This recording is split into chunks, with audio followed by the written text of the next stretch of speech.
Corona vaccine को लेकर बड़ी खबर है। पीएम मोदी मुख्यमंत्रियों से बातचीत कर रहे हैं। सभी राज्यों के मुख्यमंत्रियों से वीडियो कॉन्फ्रेंसिंग से बातचीत कर रहे हैं पीएम मोदी। टीकाकरण को लेकर सभी राज्यों के सीएम से चर्चा हो रही है। सीएम शिवराज और सीएम भूपेश बघेल भी इस चर्चा में शामिल हुए हैं। तो 16 जनवरी से पूरे देश में वैक्सीनेशन का काम शुरू होना है और इससे पहले पीएम मोदी सभी मुख्यमंत्रियों से चर्चा कर रहे हैं। करीब 60-70% काम पहले राउंड का होने के बाद बैठने की चर्चा इसलिए करता हूं कि उसके बाद और वैक्सीन भी आ जाएगी, और जब और वैक्सीन आ जाएगी तो हमें फ्यूचर का प्लान करने में वो भी एक बहुत बड़ी सुविधा रहेगी। और इसलिए सेकंड पार्ट इसका जो है, जो हम 50 से ऊपर वालों के लिए जाने वाले हैं, तब तक शायद हमारे पास और भी कुछ वैक्सीन आने की संभावनाएं हैं। साथियों, देशवासियों को एक प्रभावी वैक्सीन देने के लिए हमारे एक्सपर्ट्स ने हर प्रकार की सावधानियां बरती हैं और अभी साइंटिफिक कम्युनिटी की तरफ से विस्तार से हमें बताया भी गया है। और आपको मालूम होगा, मैं इस विषय में जब भी मुख्यमंत्रियों के साथ बात हुई, मैंने हमेशा एक ही जवाब दिया था कि इस विषय में हम जो भी निर्णय करना होगा वो साइंटिफिक कम्युनिटी जो कहेगी वो ही हम करेंगे। साइंटिफिक कम्युनिटी को ही हम फाइनल वर्ड मानेंगे और हम उसी प्रकार चलते रहे हैं। कई लोग कहते थे, देखिए दुनिया में वैक्सीन आ गई, भारत क्या कर रहा है, भारत सो रहा है, इतने लाख हो गया, इतना हो गया, भारत कुछ, ऐसी भी चिल्लाहट हुई। लेकिन फिर भी हमारा मत था कि ये साइंटिफिक कम्युनिटी और जो इसके लिए जिम्मेवार लोग हैं उनकी तरफ से जब आएगा तभी हमारे लिए उचित होगा, और हम उसी दिशा में चले हैं। बड़ी बात जो मैं दोहराना चाहता हूं कि हमारी दोनों वैक्सीन्स दुनिया की दूसरी वैक्सीन से ज्यादा कॉस्ट इफेक्टिव है। हम कल्पना कर सकते हैं, अगर भारत को कोरोना टीकाकरण के लिए विदेशी वैक्सीन पर पूरी तरह निर्भर रहना पड़ता तो हमारे क्या हालत होते, कितनी बड़ी मुश्किल होती, हम उसका अंदाज लगा सकते हैं। ये वैक्सीन भारत की स्थितियां और परिस्थितियों को देखते हुए निर्मित की गई है। भारत के टीकाकरण का जो अनुभव है, जो दूर सुदूर क्षेत्रों तक पहुंचने की व्यवस्थाएं हैं, वो कोरोना वैक्सीनेशन कार्यक्रम में बहुत उपयोगी सिद्ध होने वाली है।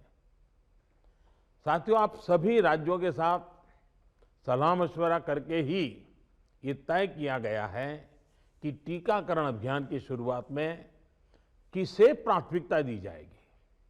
हमारी कोशिश सबसे पहले उन लोगों तक कोरोना वैक्सीन पहुंचाने की है जो देशवासियों की स्वास्थ्य सुरक्षा में जुटे हुए हैं, जो हमारे हेल्थ वर्कर्स हैं, सरकारी हो या प्राइवेट, पहले उनको टीका लगाया जाएगा।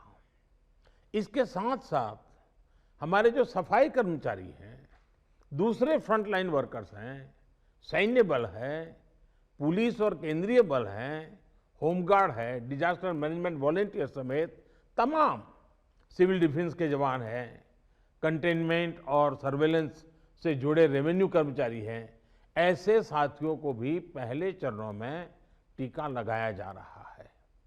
देश के अलग अलग राज्यों के हेल्थ वर्कर्स, फ्रंटलाइन वर्कर्स की संख्या देखें तो एक करीब 3 करोड़ होती है। ये तय किया गया है कि पहले चरण में इन 3 करोड़ लोगों को वैक्सीन देने के लिए जो खर्च होगा वो राज्य सरकारों को वहन नहीं करना है, भारत सरकार इसको वहन करेगी। साथियों, वैक्सीनेशन के दूसरे चरण में, वैसे एक प्रकार से वो तीसरा चरण हो जाएगा, लेकिन हम अगर इन 3 करोड़ को एक माने तो दूसरा चरण 50 वर्ष से ऊपर के सभी लोगों को और 50 वर्ष से नीचे के उन बीमार लोगों को जिनको संक्रमण का सबसे ज्यादा खतरा है, उनको टीका लगाया जाएगा।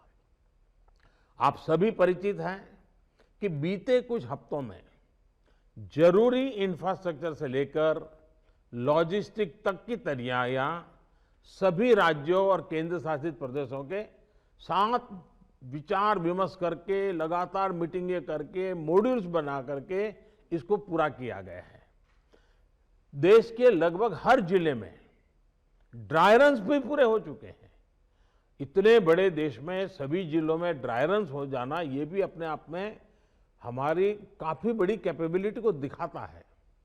हमारी जो नई तैयारियां हैं, जो कोविड के एसओपीज हैं, उनको अब हमें अपने पुराने अनुभवों के साथ जोड़ना है। भारत में पहले से ही अनेक यूनिवर्सल इम्यूनाइजेशन प्रोग्राम ऑलरेडी चल रहे हैं, हमारे लोग बड़ी सफलतापूर्वक कर भी रहे हैं। मिशंस रूबेला जैसी बीमारियों के खिलाफ भी व्यापक कैंपेन हम लोग चला चुके हैं। दुनिया के सबसे बड़े चुनाव और देश के कोने कोने तक पहुंचकर मतदान की सुविधा देने का भी हमारे पास एक बहुत ही अच्छा अनुभव है। इसके लिए जो बूथ स्तर की रणनीति हम बनाते हैं, उसी को हमें यहां भी प्रयोग में लाना है। साथियों, इस टीकाकरण अभियान में सबसे अहम उनकी पहचान और मॉनिटरिंग का है जिनको टीका लगाना है। इसके लिए आधुनिक टेक्नोलॉजी का उपयोग करते हुए कोविन नाम का एक डिजिटल प्लेटफॉर्म भी बनाया गया है। आधार की मदद से लाभार्थियों की पहचान भी की जाएगी और उनको दूसरी डोज समय पर मिले, ये भी सुनिश्चित किया जाएगा। मेरा आप सभी से विशेष आग्रह रहेगा कि टीकाकरण से जुड़ा रियल टाइम डेटा कोविन पर अपलोड हो, ये सुनिश्चित करना है। इससे जरा सी चूक भी इस मिशन को नुकसान पहुंच सकता है। कोविन पहले टीके के बाद एक डिजिटल वैक्सीनेशन सर्टिफिकेट जनरेट करेगा। लाभार्थी को यह सर्टिफिकेट टीका लगाने के बाद डिजिटली तुरंत देना जरूरी है, ताकि उसे सर्टिफिकेट लेने के लिए फिर ना आना पड़े। किसको टीका लग चुका है, ये तो इस सर्टिफिकेट से पता चलेगा ही, साथ ही दूसरी डोज उसको कब लगेगी, इसके रिमाइंडर के रूप में भी ये काम करेगा। दूसरी डोज के बाद फाइनल सर्टिफिकेट दिया जाएगा। साथियों, भारत जो करने वाला है, उसे दुनिया के अनेक देश फिर फॉलो करेंगे। इसलिए हमारी जिम्मेदारी बहुत ज्यादा है। एक और अहम तथ्य है जिसका हमें ध्यान रखना है। दुनिया के 50 देशों में 3-4 सप्ताह से वैक्सीनेशन का काम चल रहा है। करीब करीब 1 महीना हुआ, लेकिन अब भी करीब करीब 2.5 करोड़ लोग ही वैक्सीन हो पाई है पूरी दुनिया में। उनकी अपनी तैयारियां हैं, उनका अपना अनुभव है, उनका सामर्थ्य है, वो अपने तरीके से कर रहे हैं।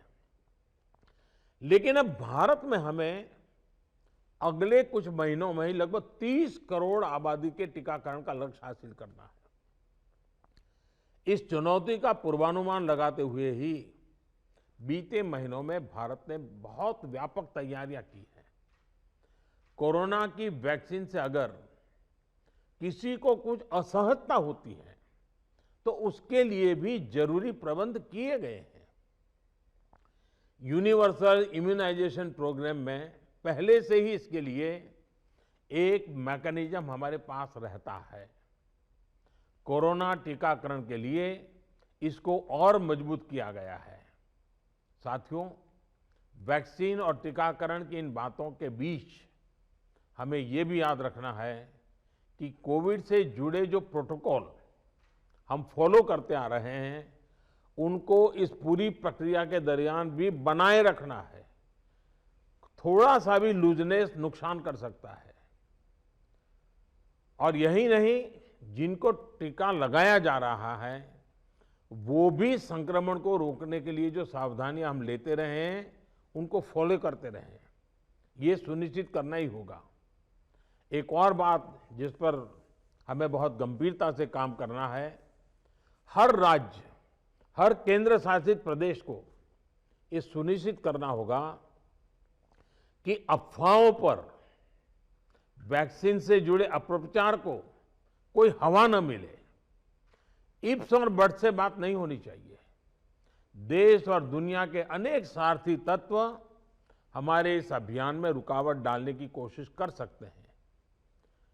कॉरपोरेट कंपटीशन भी इसमें आ सकती है, कंट्री का प्राइड के नाम से भी आ सकता है, बहुत सी चीजें हो सकती हैं।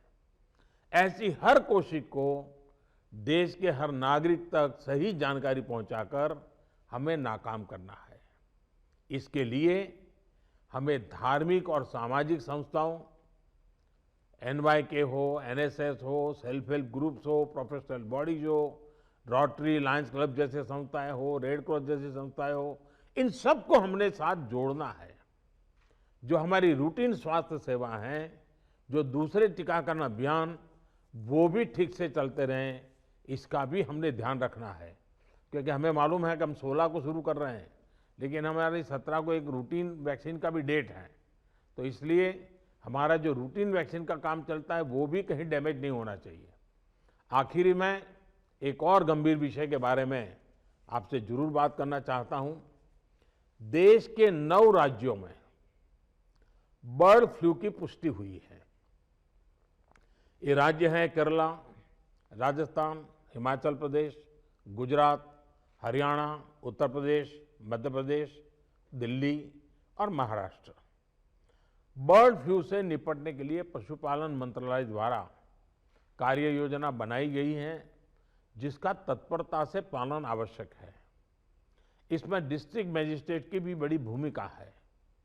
मेरा आग्रह है कि प्रभावित राज्यों के मुख्यमंत्री साथी भी मुख्य सचिवों के माध्यम से सभी डिस्ट्रिक्ट मजिस्ट्रेट का मार्गदर्शन करें। जिन राज्यों में अभी बर्ड फ्लू नहीं पहुंचा है, वहां की राज्य सरकारों को भी पूरी तरह सतर्क रहना होगा। हमें सभी राज्यों, स्थानीय प्रशासन को वाटर बॉडीज के आसपास, पक्षी बाजारों में, जू में, पोल्ट्री फार्म इत्यादि पर निरंतर निगरानी रखनी है, ताकि पक्षियों के बीमार होने की जानकारी प्राथमिकता पर मिले। बर्ड फ्लू की जांच के लिए जो लेबोरेटरीज हैं, वहां समय पर सैंपल भेजने सही स्थिति का जल्दी पता लगेगा और स्थानीय प्रशासन भी उतनी ही तेजी से कार्रवाई कर पाएगा। वन विभाग हो, स्वास्थ्य विभाग, पशुपालन विभाग के बीच जितना अधिक कोऑर्डिनेशन होगा, उतनी ही तेजी से हम बर्ड फ्लू के नियंत्रण में सफल होंगे। बर्ड फ्लू को लेकर लोगों में अफवाहें न फैलें, इसे भी हमें देखना होगा।